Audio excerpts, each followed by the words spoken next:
प्रदेश के धार जिले में कारम डैम के टूटने का खतरा अभी टल गया है। वहां पर मुख्यमंत्री शिवराज सिंह चौहान के आदेश के बाद डैम को खाली करवाने का काम शुरू किया गया। इस वक्त की बड़ी खबर हम आपको बता रहे हैं। तेज बारिश वहां पर लगातार हो रही है। ऐसे में कारम डैम जिससे लीकेज हुई थी उसके टूटने का खतरा फिलहाल टल गया है। वहां पर रेस्क्यू ऑपरेशन होता है, प्रशासन की टीम जुटती है और फिर डैम को खाली करने का काम शुरू होता है। मुख्यमंत्री शिवराज सिंह चौहान के आदेश के बाद डैम को खाली करवाने का काम शुरू होता है। ये जो मुहिम चलाई गई ये कामयाब होती हुई नजर आई और अभी डैम को टूटने से यहाँ पर बचा लिया गया है, क्योंकि लगातार तेज बारिश हो रही है। तेज बारिश मुसीबत का सबब भी बनी हुई है। मध्य प्रदेश के धार जिले में कारम बांध में रिसाव हुआ। उसके बाद देखिए दिन रात की कोशिश के बाद 3 दिन लगातार, आज तीसरा दिन है, सरकार की तरफ से, प्रशासन की तरफ से कोशिश की जा रही है। सरकार चाहती थी कि धीरे धीरे ये पानी खाली हो।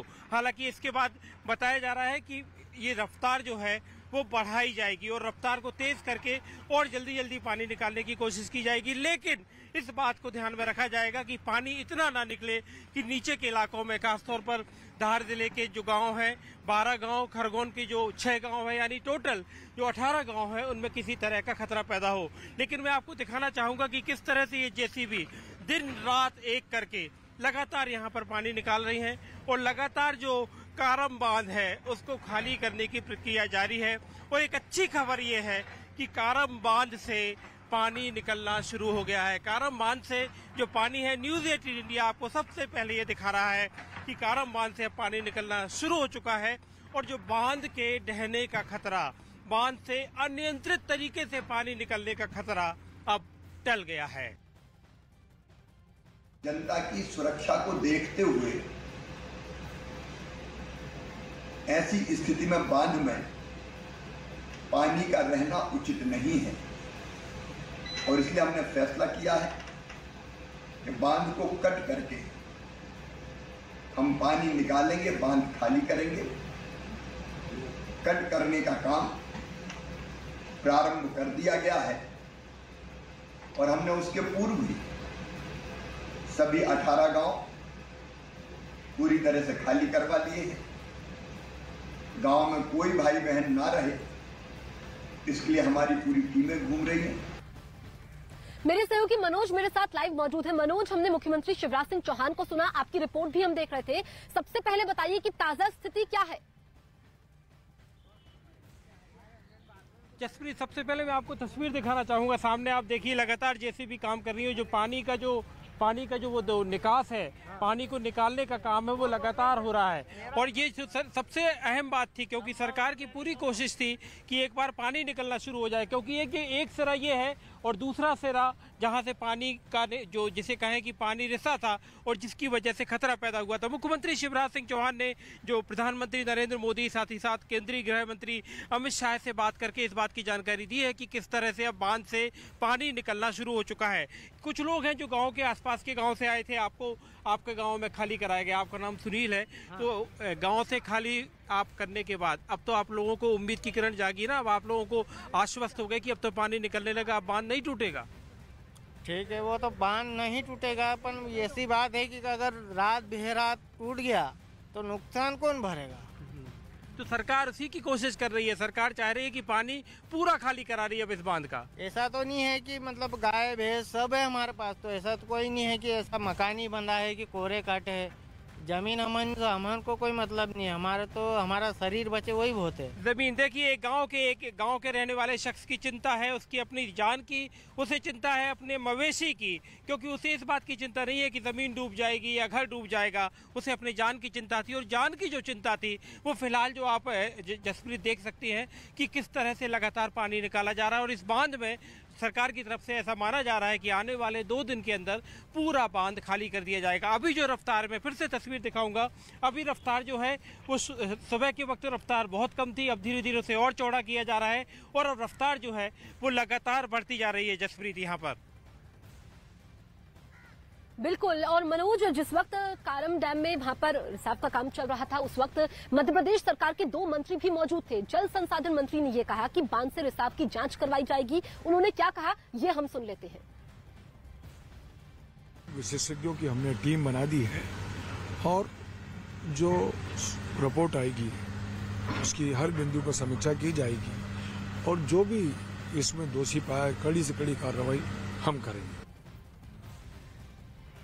देश के कई राज्य इस वक्त भीषण बाढ़ और बारिश की मार झेल रहे हैं। जो तस्वीरें अलग अलग इलाकों से सामने आ रही है वो दिल दहलाने वाली है। चाहे फिर पहाड़ी इलाके हो या मैदानी इलाके हो, वहां पर लोगों की मुसीबतें बेहिसाब है।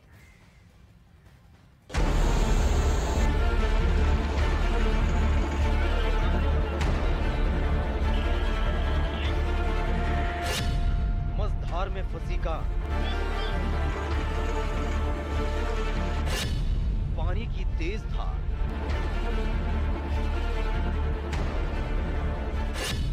रेस्क्यू में लगी लोग,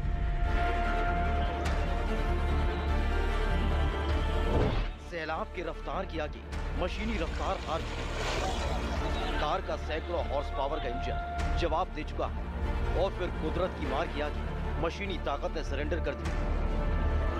इसके बाद कार को निकालने के लिए एक सैलाब में उतर पड़ी। फिर देखिए क्या बीच मझधार में फंसी वैन के किनारे पर रस्सी बांधी गई। दोनों तरफ से लोग जोर आजमाइश करने लगे। लोगों की कोशिश ये थी कि जिस भी तरफ से कार निकलती उसे निकाल लिया जाए। लोगों के साथ स्थानीय पुलिस भी मौजूद थी, लेकिन सैलाब की ताकत के आगे इंसानी ताकत हारने लगी।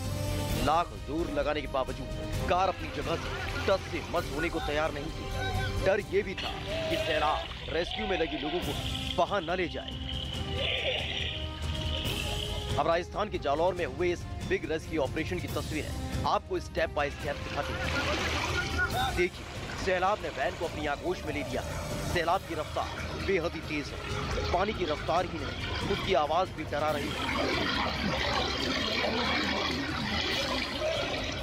जैसे ही स्थानीय लोगों को कार के फंसे होने की खबर मिली, दोनों किनारे पर लोग इकट्ठा होने शुरू हो गए। जब लोगों की भीड़ जुटी, तब तक पुलिस और प्रशासन के लोग भी मौके पर पहुंच चुके थे। सबसे पहले लंबी रस्सी का इंतजाम किया गया। फिर दो लोग रस्सी के सहारे सैलाब को पार करते हुए कार तक पहुंचे। कार में रस्सी बांधी गई और लोगों ने कुछ इस तरह से कार को बाहर निकाला। ये रेस्क्यू ऑपरेशन हुआ जालौर की खारी नदी, जहाँ तेज बहाव में फंसी मारुति वैन और पैदल जा रहे 14 मुसाफिरों को निकाला गया। जानकारी के मुताबिक सभी लोग रामदेवरा में दर्शन करने जा रहे थे। तभी अचानक हुई तेज बारिश ने नदी का जलस्तर बढ़ा दिया और फिर सभी यात्री फंस गए। गनीमत ये रही कि जालौर के सियाणा के पास देवता मार्ग पर हुई इस घटना में लोगों और प्रशासन के सहयोग से सभी को सुरक्षित बाहर निकाल लिया गया। दिल्ली में भी यमुना नदी का जलस्तर लगातार बढ़ता जा रहा है। कल तक जहां लोगों की रिहाइश थी, आज वहां सिर्फ पानी ही पानी दिखाई पड़ा। पानी की धार के आगे लोगों ने आत्मसमर्पण कर दिया और अपनी झुग्गियों को खाली कर दिया। दिल्ली में यमुना खतरे के निशान से ऊपर बह रही है। इस वक्त हमारी मौजूदगी है दिल्ली के लोहे वाले पुल पर और ये फिलहाल जो पिलर आप देख रहे हैं, ये खतरे के निशान से ऊपर जब यमुना बहती है उसको इंडिकेट करता है। तो यहाँ पीछे आप देखिए, जहाँ यमुना नदी बह रही है, किस तरह ये इसको पार कर रहा है। अब इन तस्वीरों को देखिए, ये वो लोग हैं जो रक्षाबंधन के लिए अपनी बहनों से राखी बंधवाने के लिए गए थे, लेकिन लौटते वक्त सैलाब ने इनका रास्ता रोक लिया। फिर शिवपुरी जिले के कोलारस में सिंध और गुजारी नदी के बीच एक टापू पर 6 घंटे तक ये दोनों युवक फंसे रहे। काफी मशक्कत के बाद एसडीआरएफ की मदद से शुक्रवार रात दोनों युवकों को निकाला जा सका। अब उदयपुर से आई इस तस्वीर को देखिए। उदयपुर में भारी बारिश के बाद नदियों का जलस्तर बढ़ने से फतेह सागर झील के गेट खोल दिए गए। उदयपुर सागर झील के भी गेट खोले गए। दोनों झील के गेट खोलने से पहले पूजा की गई, आरती की गई ताकि जान माल का कोई नुकसान न हो। उदयपुर में भारी बारिश के बाद आयड़ नदी का बहाव तेज हो गया। इस वजह से आयड़ नदी की पुलिया पर न जाने के लिए प्रशासन की ओर से अलर्ट जारी किया गया है।